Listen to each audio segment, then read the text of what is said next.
이번 편은 외모지상주의 430화, 31화, 32화 떡밥 분서편입니다. 박형석은 결국 4대 크루를 통합하기 위해 자신들보다 강한 적들인 1회를 폐기시키기 위한 목적으로 크루를 세우게 됐습니다. 빅딜 잡기를 끝으로 1회가 4대 크루를 통합하면서 형석은 과거 무영석 때 들었던 종건의 제안을 떠올렸고 1회를 잡기 위해 그는 재연고 인원들을 베이스로 크루를 만들게 됐습니다. 이 때문에 그들은 대부분의 크루가 이익단체로 만들어지게 됐지만 이들은 재연고에서 번너클처럼 비영리 집단으로 어떤 목표를 위해 만들어지게 된 것이죠. 그들의 목표는 현재 1회의 몰라. 처음 공개 당시에는 이름도 인원도 확실히 밝혀진 게 없었지만 현재 밝혀진 것은 크루가 헤드 포함 5인 체제라는 것. 그 외에는 거점 지역이나 산하의 조직의 유무 등 다른 정보에 대해서는 불명입니다. 크루 얼라이드는 현재 전원이 세대를 평정할 만큼 힘을 가진 스승에게 개인 수련을 받았으며 안현성을 제외하면 그들은 재원고 출신이고 그들은 4대 크루에 정식으로 소속된 적이 없는 세계관 내에서 제3세력들로 이루어진 외인 집단이라는 것이 특징이죠.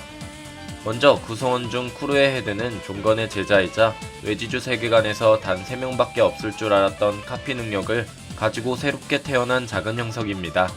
이번 빅딜이 무너진 것을 바로 눈앞에서 본 형석은 동맹 세력이 하나둘 무너지고 이제 나의 1회가 4대 크루까지 통합하자 더 이상 지켜볼 수 없다고 생각해서 자신만의 크루를 만들게 됩니다.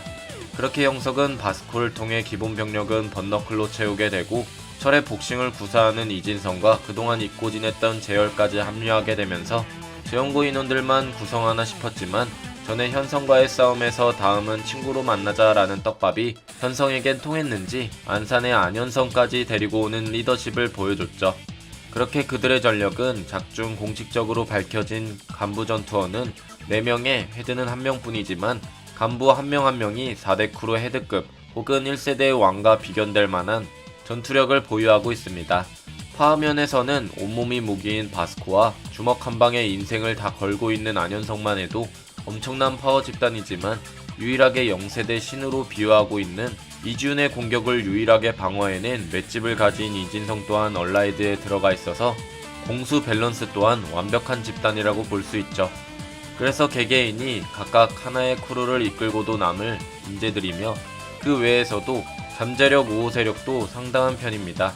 다른 크루 중 김기명이 있는 빅딜 잔당과 송유하는 바스코와 형석 그리고 진성이 있기 때문에 사실상 동맹관계라 해도 무방할 정도이며 안현성이 속한 만큼 안산에 있는 퍼블릭도 일단 협력할 가능성도 있고 1회에 있는 서성은과 송유한을 구해낼 수만 있다면 이 크루에 일시적으로나마 합류할 가능성은 역시 있는 상태. 심지어 김기명이 동맹을 맺는다면 절대 빛을 그냥 무시하지 않는 샤오룽 역시 얼라이드의 중국 지원군이 되는 식으로 전개가 될 수 있는 상황이라 그들의 세력은 결코 산하 세력이 없다고 보기에는 어렵다고 생각합니다. 추가 배후 세력에는 무려 H그룹의 회장 홍경영이 있고 이번에 1회 회장이 굽신거렸던 경찰총장인 양준철 역시 홍경영 측에 더 가까운 모습을 보였기에 그의 영향력은 최동수 혹은 그 이상의 가능성인 셈이죠.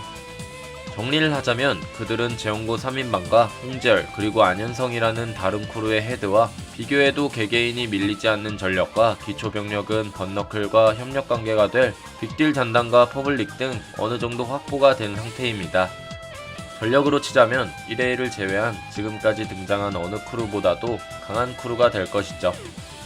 이렇게 된다면 최강의 전력을 자랑하는 1회와도 충분히 싸움이 성립될 가능성이 높으며 최종적으로 1회의 유진, H&H그룹의 최동수, 얼라이드의 박형석 3파전이 성립될 가능성이 있습니다. 이렇게 잠재력이 높은 크루는 과거에도 있었죠. 0세대의 주먹의 세대, 경지의 세대라고 부르던 인물들이었던 김감룡 주먹패입니다. 김감룡 패거리의 인원들 역시 그때 당시 엄청난 강자들을 한낱 간부로 존재할 정도의 시대가 있었으며 지금은 스승이 될 만한 강자들인 이도규와 박진영, 김감룡, 최동수 등의 엄청난 인원들이 있었죠. 그래서 0세대 김감룡 패거리는 지금 4대 크루를 오마주로 평행세계로 뻗어진 인물들이 아닌가 싶었지만 현재 4대 크루는 1회가 통합을 하게 됐고 빅딜의 김기명 역시 무너지게 됨으로써 김감룡 주먹패의 평행세계관이 무너지나 했었으나 그 세계관을 다시 이어지게 만들 새로운 4대 크루인 얼라이드가 등장하게 되면서 그 선은 다시 이어지게 되는 그림이죠. 그림의 연출은 김기명이 아닌 박형석이지만 형석은 적들을 자신의 편으로 이끌 수 있는 리더십과 심지어 동맹 관계로 인해 현재 유진이 1회 1을 제외한다면 0세대 인물들과 관련된 장현과 김기명, 성유한, 서성은 등과 우호 세력을 쌓은 인물이 형석인지라 그들을 모두 모으고 통합하는 것이 외모지상주의의 주인공인 박형석이 될 것입니다. 심지어 김감룡 주목패의 목표는 거대한 힘과 맞서 싸우는 것이었고 현재 박형석 역시 1회의 유진과 최동수이기 때문에 과거 김감룡이 최동수의 손을 잡았던 것처럼 현재 안현성이랑 비교를 하긴 좀 그렇지만 나중에 서성을 통해 중구와 손을 잡는다든지 해서 최강의 적을 아군으로 돌리는 모습 또한 나올 수도 있는 떡밥이 있기에 과거와 현재 같은 거대한 적을 목표로 삼고 있는 현재 얼라이드는 과거 목표를 달성하고 해산했다라는 김감룡 주먹패의 길을 걷게 될 유일한 크루가 될지도 모르죠.